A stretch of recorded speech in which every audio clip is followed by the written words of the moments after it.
Née le 20 juin 1949 à Mossoul, une commune du Grand Bassam, en Côte d'Ivoire, Simone Eivé Gbagbo est d'abord syndicaliste, puis femme politique.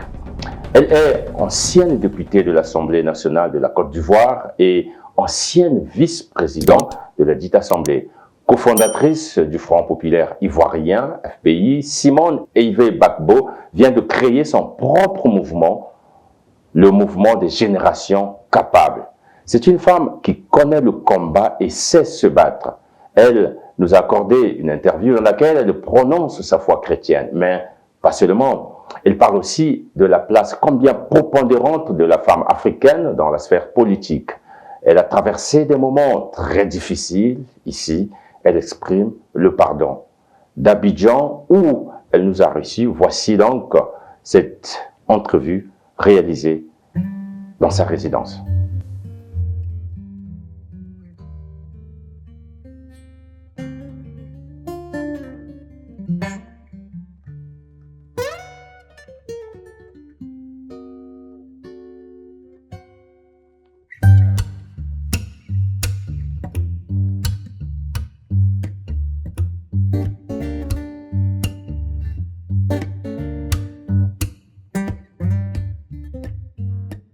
Je vous remercie déjà de venir me donner l'opportunité de parler avec vous.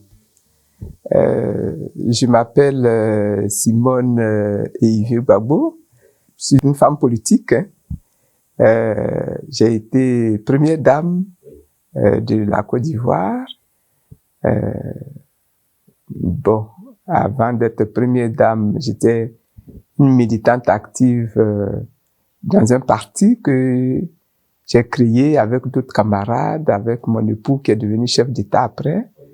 Mais ça, c'est une histoire déjà très ancienne. Nous l'avons créé dans les années 80, 1980. Nous avions créé le Front populaire ivoirien. Et c'est ce parti-là que nous avons pu conduire jusqu'à la prise du pouvoir en l'an 2000, après plusieurs années dans l'opposition. Voilà. Je suis une mère de 5 enfants qui sont aujourd'hui devenus des grandes femmes qui elles-mêmes sont devenues mamans. Donc, je suis grand-mère plusieurs fois déjà. Voilà. C'est très difficile de parler de soi-même. On vient de créer un parti, on l'a créé le 20 août 2022. Il s'appelle le Mouvement des générations capables. Voilà. Ben, on dit les temps sont fixés par Dieu, hein. On l'a créé parce que bon, mais on a travaillé ensemble, on a étudié ensemble, on a réfléchi ensemble. Et ensemble, avec d'autres camarades, nous nous sommes rendus compte que il était important aujourd'hui de faire cette nouvelle offre-là aux Ivoiriens par la constitution d'un parti politique qui est ancré à gauche, hein, social-démocrate, qui a pour objectif de réaliser vraiment un vrai développement de la Côte d'Ivoire, mais d'offrir également aux Ivoiriens la possibilité d'agir pour transformer complètement les mentalités. Il faut que les citoyens ivoiriens soient un homme complètement transformé, qui a des valeurs, qui vit selon ces valeurs-là, mais qui vit dans un pays où il a pu lui-même, et non pas par d'autres, il a pu lui-même créer autour de lui la prospérité, le développement, l'épanouissement de ces populations. J'insiste sur le vrai développement, mais je sais que vous êtes d'accord avec moi. Nous ne sommes pas dans un pays aussi développé qu'on le voudrait. Ça se voit. Voilà. Mais cette insistance, oui, cette insistance-là, elle vient de ce que nous considérons, hein, je considère moi-même, que dans nos pays africains, nous avons la possibilité. Dieu a mis chez nous les ressources qui conviennent. Dieu nous a donné l'intelligence qu'il faut pour créer dans nos pays, dans nos différents pays, la véritable prospérité, pour que nos populations soient des populations instruites, des populations créatives, n'est-ce pas, d'activités, mais également de sciences, de connaissances, de techniques. Nos populations devraient avoir la possibilité d'entrer dans des hôpitaux bien développés, bien équipés, avoir des universités, des écoles de formation adaptées à nos besoins. Nous n'en sommes pas encore là. Et c'est ce que j'appelle le vrai développement. Nous avons la possibilité d'y arriver. Nous avons les moyens d'y arriver. Il suffit que pour nous mettions un accent encore plus fort sur la formation, sur l'acquisition par nos populations de la science, de la connaissance donc, de la technique, sur la possibilité également de développer chez nous-mêmes nos capacités de création des machines dont nous avons besoin, n'est-ce pas? Donc, des technologies dont nous avons besoin, d'équiper nos pays de toutes les infrastructures dont nous avons également besoin. Nos pays-là peuvent devenir encore mieux développés que les pays occidentaux. Si nous-mêmes, nous nous faisons suffisamment confiance, si nous-mêmes, nous nous sommes débarrassés de tous nos complexes de coloniser, qui malheureusement existent encore en nous, à notre insu quelquefois.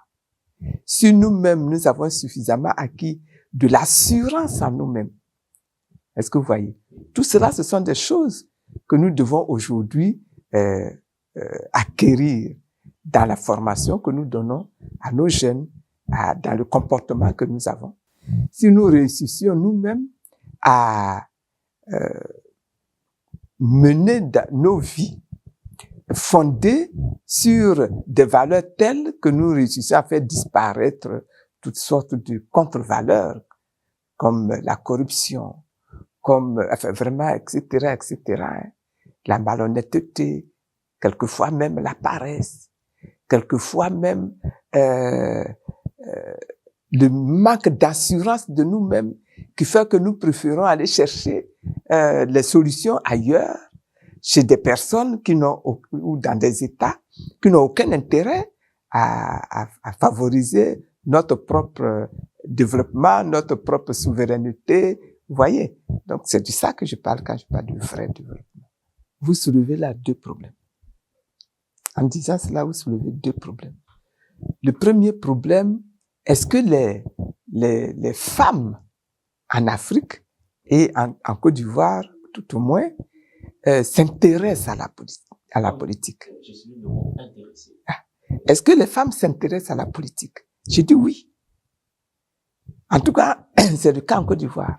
En Côte d'Ivoire, les femmes s'intéressent énormément à la politique. Vous trouvez les femmes dans la politique, dans les partis politiques, dans les organisations de la société civile. Vous trouvez les femmes en grand nombre, et en très grand nombre même. Elles sont militantes. Laissez-moi arriver. Elles sont militantes dans les organisations de base. Elles sont militantes même dans les directions des partis. Vous les trouvez.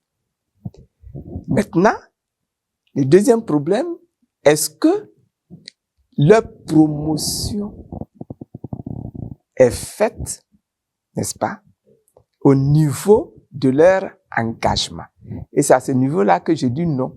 Parce que dans notre société, nous connaissons également, c'est le cas en Côte d'Ivoire, mais je suis sûr que c'est le cas au Congo, c'est le cas partout. Nous connaissons également toute une série de décisions, de comportements, de règles traditionnelles, modernes, qui disent que la femme, elle est faite pour rester derrière. La femme, elle est faite pour consulter sur l'oreiller et non pas dans les lieux publics. La femme, elle est faite pour tenir le foyer et non pas, etc. De sorte que, à l'école même, très souvent, les parents ont décidé de ne pas scolariser leurs filles ou de ne pas les scolariser au niveau où les jeunes sont scolarisés, où les garçons sont scolarisés. Et donc, elles ont subi cela. Et au moment où il faut choisir des personnes pour en faire des ministres, pour en faire de grands directeurs, vous allez trouver plus d'hommes équipés, scolarisés, instruits que de femmes. Et les femmes ont souffert de cela. Maintenant, il y a également, comme je le disais, les hommes qui disent dans les sociétés, c'est la culture, la femme n'est pas faite pour venir devant, pour venir sur la place publique, pour venir tenir un discours public. Et donc, on ne va pas en faire un responsable politique. On ne va pas en faire un député. On ne va pas en faire un maire. Même si on sait qu'elle est suffisamment sage pour tenir ces postes-là. Voilà. Voilà. Donc, et cela, ça fait que quand on regarde au niveau de la représentation des femmes dans ces structures-là, dans ces sphères-là, la représentation est faible. En Côte d'Ivoire, ici, la représentation des femmes à l'Assemblée nationale, elle est encore faible. La représentation des femmes dans le gouvernement est encore un petit peu faible. Mais bon, je ne suis pas en Côte d'Ivoire la première femme chef de parti, hein. Je peux même dire peut-être que je suis la troisième femme chef de parti. Vous voyez? Mais bon, ça ne fait que 3 sur la centaine de partis qui existent et donc de chefs de parti qui existent, vous voyez. Tout parti politique vise la conquête du pouvoir. Vous voyez-vous demain à la présidentielle, candidate à la présidentielle, je vais dire? Ben, je suis un être humain. J'ai fait des études, j'ai de l'expérience, j'ai de la compétence au niveau politique, tout au moins. Pourquoi pas? Moi, je vois pas pourquoi je ne pourrais pas assumer ce poste, hein. Pourquoi pas Madame Simone Gbagbo, présidente de la République de Côte d'Ivoire? Pourquoi pas? Il faut pas se laisser effrayer par ces titres-là. Hein? Il faut pas se laisser effrayer par ces titres. Maintenant, pour que vous arriviez à la tête d'un État, il faut que vous ayez été élu. Ça, c'est un autre problème. Voilà, ça, c'est un autre problème. Il faut que votre parti vous ait présenté. Ça, c'est un autre problème. Ça, c'est donc, enfin, ça, ce sont des débats internes qui amènent à ce positionnement-là. Moi, je considère que un chrétien doit faire la politique. Un chrétien qui fait pas la politique, c'est un chrétien qui n'a pas compris ce qui lui est demandé dans sa Bible et dans les textes qu'il étudie. Un chrétien, c'est quelqu'un qui est identifié comme étant le sel de la terre, la lumière, n'est-ce pas, dans son monde. Alors, vous allez être sel, vous allez être une lumière en restant où? Quand vous êtes lumière, c'est pour être sur le boisseau. C'est pas pour être en dessous. Donc, un chrétien, pour moi, doit faire la politique. Et ça, ça a toujours été ma position depuis quand j'étais toute jeune. Je dirigeais le mouvement des jeunes catholiques, mais les jeunes femmes catholiques. Déjà à cette époque-là, je menais ce combat. Parce qu'à cette époque, on disait, un chrétien ne doit pas faire de politique. Un chrétien ne fait pas de politique parce que la politique amène à prendre des décisions, à poser des actes qui sont pas toujours très faciles à reconnaître, à avouer, qui sont pas très catholiques, même si vous êtes catholique, ils sont pas très catholiques, etc. Ils sont pas très faciles à avouer, etc., etc. Mais si vous laissez la politique, qui est la gestion de la société.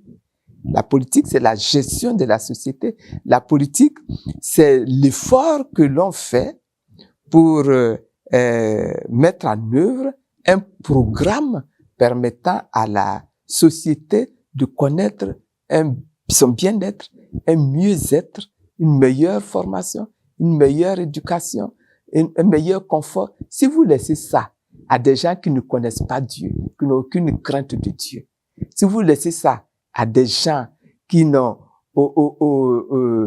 aucune valeur, aucune morale, qu'est-ce que la société va devenir? Je considère que c'est un péché pour les chrétiens que de ne pas s'intéresser à la politique. j'ai vécu effectivement dans ma vie des moments extrêmement difficiles. Mais de mon point de vue, quand on traverse une expérience qui est difficile, quand on traverse ce qu'on appelle le désert dans sa vie, c'est le lieu, c'est le moment d'accumuler la connaissance pour pouvoir aller de l'avant. C'est dans le désert qu'on apprend. C'est dans le désert qu'on est enseigné. Et donc, c'est dans le désert qu'on doit tirer toutes les leçons de ce qu'on a vécu, de ce qu'on a expérimenté, pour voir comment est-ce qu'on peut faire mieux, comment est-ce qu'on peut proposer mieux pour éviter que d'autres vivent ce qu'on a vécu. Voilà. C'est comme ça. Le pardon, c'est le sentiment qu'on développe en soi. C'est l'acte qu'on pose de renoncer, n'est-ce pas, à toute une série d'autres sentiments qui allaient vous pousser à vouloir vous venger, à vouloir demander des comptes, n'est-ce pas, à quelqu'un qui vous a fait ou à des gens qui vous ont fait des choses qui vous ont peiné, qui vous ont meurtri et qui ont endommagé en vous, dans votre vie, des choses graves. Et la capacité de se nourrir, de s'auto-entretenir du sentiment de renoncement à tout cela pour aller de l'avant. Parce qu'il est absolument impérieux d'aller de l'avant. Celui qui reste dans le sentiment d'amertume, de tristesse, de rancune, en réalité, il se détruit lui-même. Il s'auto-détruit. Ça, il faut s'en rendre compte. Il faut le savoir très vite et sortir de ce genre de sentiments. Quand vous réussissez à sortir de ce genre de sentiments-là, alors vous accédez au pardon. Est-ce que vous avez réellement pardonné? Je pense que j'ai quand même pardonné l'essentiel. Je pense que j'ai pardonné l'essentiel. En tout cas, j'ai récupéré ma joie. Est-ce que vous voyez? Voilà. C'est ça que je peux vous dire. Ce que je pourrais dire, c'est que nos sociétés en Afrique accordent une place extrêmement importante à la femme. Et dans tous les secteurs, que ce soit dans la vie familiale, à la maison, que ce soit sur le marché, dans l'activité commerciale, que ce soit dans les champs, dans l'activité de production du vivrier, de tout ce dont on a besoin pour s'en sortir, que ce soit dans l'éducation des enfants, de la prise en main des enfants, notre société africaine accorde une grande place à la femme.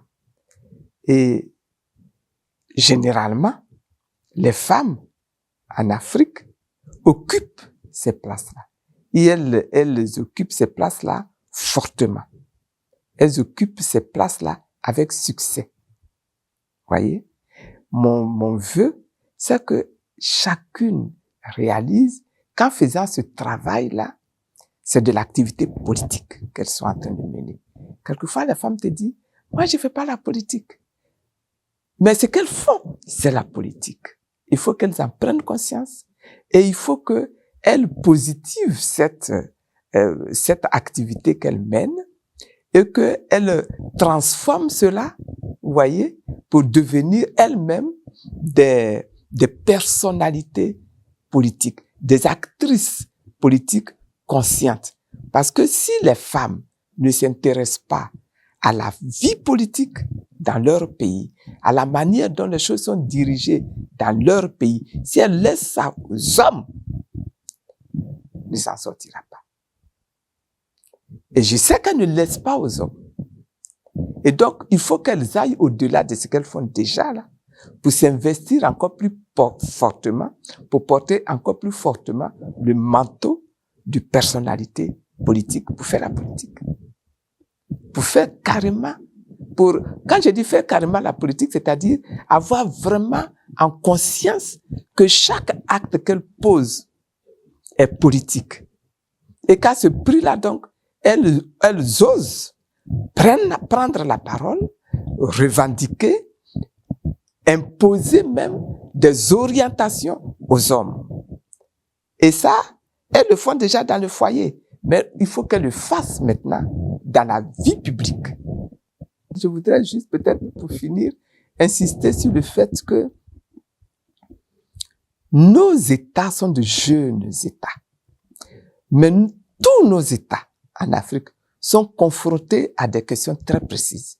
Questions de souveraineté, questions de développement, questions d'acquisition de valeurs, questions d'édification de peuples à l'esprit transformé, à l'esprit, comment je dirais, tellement transformé que deviennent des modèles pour le reste du monde. Nous en avons les moyens et mon souhait, c'est que nous, les Africains, nous prenions conscience de cela. Que nous prenions conscience de ce que la politique est une activité extrêmement noble et que nous devons ennoblir encore plus par nos comportements et que nous devons maintenant, là, dans ce siècle-ci, acquérir nous-mêmes, créer nous-mêmes, conquérir nous-mêmes notre souveraineté vis-à-vis du reste du monde, nous positionner nous-mêmes comme des acteurs égaux aux autres peuples du monde. Nous en avons la possibilité, nous en avons la capacité intellectuelle, et nous en avons les ressources. Il ne faut pas que nous nous laissions une fois de plus complexés par des gens qui vont venir dans l'intention de venir nous prendre nos ressources en nous faisant croire qu'ils nous aident. Vous voyez pourquoi est-ce que c'est extrêmement important que les jeunes, que les femmes, que les hommes s'intéressent à la politique et s'investissent dans l'activité politique. Parce que c'est le seul moyen de récupérer notre souveraineté, nos indépendances réelles, vous voyez, de manière à pouvoir apparaître aux yeux du monde entier comme des êtres qui sont égaux aux Américains, égaux aux Français, égaux aux Anglais, etc., et qui peuvent parler avec ces peuples-là d'égal à égal. J'ai même des amis au Congo-Brazza, donc je peux y aller. Ça me permettrait d'ailleurs de les rencontrer de nouveau. Madame la présidente du MGC, nous vous remercions. Merci à vous de nous avoir accordé cette interview. Merci. De nous avoir reçu, de nous avoir accordé cette interview. Je pense que quand on aura fini le montage, à mon diffusion ou après diffusion, je m'arrangerai à envoyer à quelqu'un. De toute façon, je suis passé par les gens et on a dorénavant le WhatsApp. En peu de temps, on peut toujours se partager les images. Et quand j'aurai terminé, peut-être je vous enverrai aussi le jour et l'heure, s'il y a lieu. Hein. Oh ben oui, ça me fera du bien. J'annoncerai à tout le monde. Déjà, on a les réseaux sociaux. Aujourd'hui, écoutez, là, on reçoit, voilà, une personnalité. Voilà, c'est au terme de l'interview que Mme Simone Eyivé Gbagbo, avec insistance, a tenu à saluer toutes les femmes congolaises, dont la première dame.